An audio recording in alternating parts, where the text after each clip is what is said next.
పెద్దపల్లి జిల్లా రామగుండం నియోజకవర్గ శాసనసభ్యులు మకాన్ సింగ్ రాజ్ ఠాకూర్ ఎన్నికల్లో ఇచ్చిన హామీలన్నీ నెరవేరుస్తూ ప్రభుత్వం చేపట్టిన ప్రజాపాలనలో భాగంగా కాంగ్రెస్ ప్రజా ప్రభుత్వం 4 పథకాలు రైతు భరోసా, ఇందిరమ్మ ఆత్మీయ భరోసా, కొత్త ఆహార భద్రత కార్డులు, రేషన్ కార్డులు, ఇందిరమ్మ ఇల్లు అమలులో భాగంగా లబ్ధిదారుల ఎంపిక కోసం ప్రభుత్వం ప్రతిష్టాత్మకంగా నిర్వహిస్తున్న సర్వేలో భాగంగా నేడు రామగుండం మున్సిపల్ కార్పొరేషన్ 29వ డివిజన్ పరిధిలో గ్రామసభ కార్యక్రమం నిర్వహించడం జరిగిందని ఈ సందర్భంగా మహంకాళి స్వామి మాట్లాడుతూ చేసిన సోదరులు మీర్ గారికి అలాగే ఈ వేదికపై ఉన్న ప్రభుత్వ అధికారులందరికీ ఈ కార్యక్రమంలో పాల్గొంటున్న డివిజన్ మిత్రులకు, సోదరులకు, పెద్దలకు, మహిళలందరికీ కూడా నమస్సుమాంజలు తెలియజేస్తా ఉన్నాం.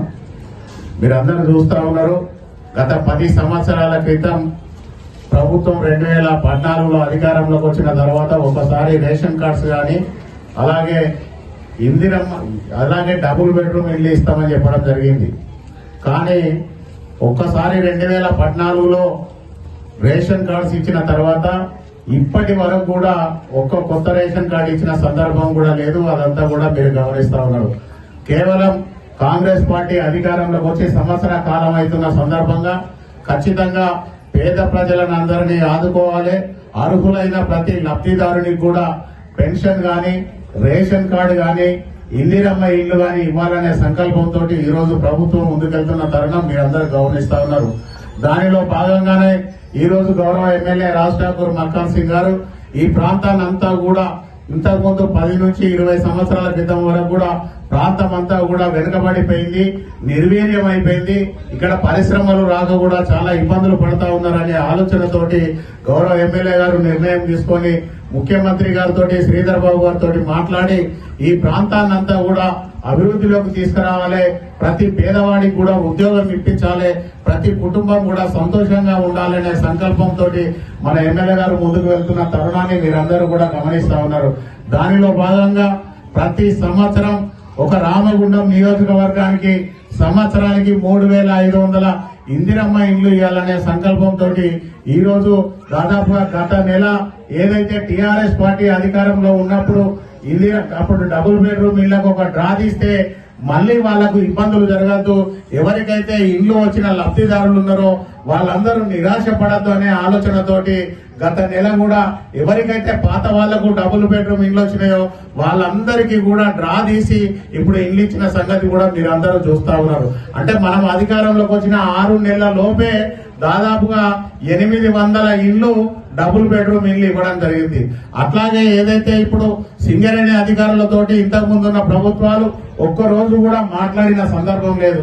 కానీ ఈ రోజు గౌరవ ఎమ్మెల్యే రాజ్ ఠాకూర్ గారు సింగరేణి అధికారులతోటి మాట్లాడి ఎక్కడనైతే ఓపెన్ స్థలాలు ఉన్నాయో ఆ స్థలాలన్నీ కూడా తీసుకొని ఈ రోజు ఖచ్చితంగా పేదవాళ్ళందరికీ ఇల్లు కట్టియాలనే సంకల్పంతో ముందుకెళ్తా ఉన్నారు గౌరవ ఎమ్మెల్యే గారు. దాన్ని దృష్టిలో ఉంచుకొని ఈ రోజు రామగుండం పారిశ్రామిక ప్రాంతంలో అనేకమైన ప్రభుత్వ స్థలాలు, సింగరేణి స్థలాలు ఉన్నాయి. ఆ స్థలాలన్నింటినీ కూడా తీసుకొని పేదవాళ్ళందరికీ ఇల్లు కట్టియాలి, ఎవరైతే అర్హులు ఉన్నారో వాళ్ళందరికీ రేషన్ కార్డులు కూడా ఇవ్వాలని చెప్పేసి ఆలోచనతో చూస్తా ఉన్నారు. మీరు చూస్తా ఉన్నారు, 10 సంవత్సరాల క్రితం ఒక్కసారి రేషన్ కార్డు ఇస్తే 10 సంవత్సరాల నుంచి 2014 నుంచి 2025 వరకు అనేక మంది పెళ్లిళ్లు చేసుకొని ఇక్కడి నుంచి వేరే ప్రాంతంలోకి వెళ్లడం జరిగింది. వేరే ప్రాంతం వాళ్ళు మన డివిజన్ కూడా చాలా మంది పెళ్లి చేసుకొని ఇక్కడికి రావడం జరిగింది. అది కాకుండా ఏదైతే చాలా మంది పెళ్లి చేసుకున్న తర్వాత వాళ్ళకు సంబంధించిన కుటుంబ సభ్యులు పిల్లలను కూడా కనడం జరిగింది. దాదాపుగా ఒక్కొక్క ఇంట్లో ఇద్దరిద్దరు పిల్లలు రావడం జరిగింది.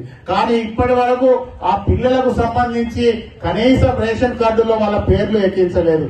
ఎవరైతే వేరే ప్రాంతాల నుంచి ఇక్కడికి వచ్చిండ్రో, ఇక్కడ నుంచి వేరే ప్రాంతాలకు వేయండ్రో వాళ్ళ పేర్లు తొలగించడం గానీ మళ్ళీ యాడ్ చేయడం గానీ జరగలేదు. ఇంత ఇబ్బందికరమైన పరిస్థితులలో ఒక రేషన్ షాప్ కు వెళ్తే మనం కనీసం ఒక 6 కిలోల బియ్యం అడిగితే కూడా పోయలేని పరిస్థితి. ఎందుకంటే రేషన్ కార్డులో మీ పేరు లేదు, మాకు ఇంతవరకు మాత్రమే కోటా ఇస్తా ఉన్నారు కనుక మేము పోయామని చెప్తా ఉన్నారు. అదే మాదిరిగా ఇప్పుడు కనీసం వాళ్ళకు సర్టిఫికెట్స్ తీసుకోవాలంటే కూడా ఇబ్బందికరమైన పరిస్థితులు ఉన్నాయి. ఈ 29వ డివిజన్ అనేది పూర్తిగా వెనుకబడిన ప్రాంతం. ఇక్కడ రోడ్లు, డ్రైనేజీలు, కరెంట్ సిస్టమ్ కూడా సరిగా లేకపోతే ఈ రోజు ఈ డివిజన్ ను ఎంత అభివృద్ధిలోకి తీసుకొచ్చుకున్నామో ప్రతి గల్లీ సీసీ రోడ్లతో కానీ డ్రైనేజ్ ఈ కార్యక్రమంలో municipal corporation Congress party floor leader Mahankali Swamy Mustafa, Gaddam Srinivas, గట్ల రమేష్, ఇండ్ల ఓదలు, కాంపల్లి సతీష్, కుడిదల శివ, విడిదట్టి ప్రవీణ్, కరెంగల సురేష్, దిగంబర్ సింగ్, బండారి సతీష్, గై రమేష్, అధ్యక్షుడు శనిగర్పు హరీష్, చిట్యాల వెంకటేష్, చొప్పదండి ప్రసాద్, కరుణతో పాటు 29 డివిజన్కు సంబంధించి అధిక సంఖ్యలో ప్రజలు పాల్గొన్నారు.